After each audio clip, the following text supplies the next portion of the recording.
மோடி அயன்மேனுன்னு அவர்கிட்ட சொன்னது டிவியில் பார்க்கும்போது உன் காதில் கேட்டுச்சா?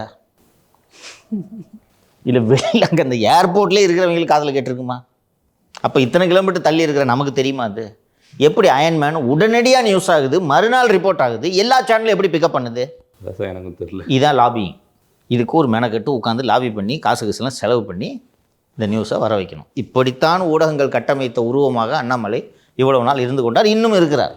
இதை பண்ணுறதுக்கு தானேயா பிரமாணியான ஒரு டீம் வச்சுருக்கிறாங்க. இதானே அவங்களுக்கு வேலை. பேசாமல் அண்ணாமலை அவர்கள்ட்ட இருக்க அந்த பிஆர் டீமை அப்படியே வாங்கி எடப்பாடி பழனிசாமி அப்படியாவது பண்ணியிருக்கணும் தம்பி. நீ சொல்கிற தமாஷ் இல்லை, சீரியஸ்லி அது பண்ணியிருந்தால் இன்னும் கொஞ்சம் பெட்டராக பண்ணுவாங்கன்னு தோணுது. எது இன்னைக்கு இம்பார்ட்டண்ட்டு?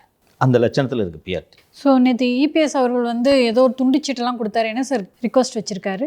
ஜஸ்ட் ரொட்டீன்மா, கோவை மற்றும் மதுரைக்கு மெட்ரோவுக்கு ஏற்பாடு செய்யுங்கள், தமிழகம் சார்ந்த கோரிக்கைகள், அது மாதிரி ஏதோ ஒரு சின்ன டிமாண்ட்ஸை ப்ரெசென்ட் பண்ணியிருக்காரு.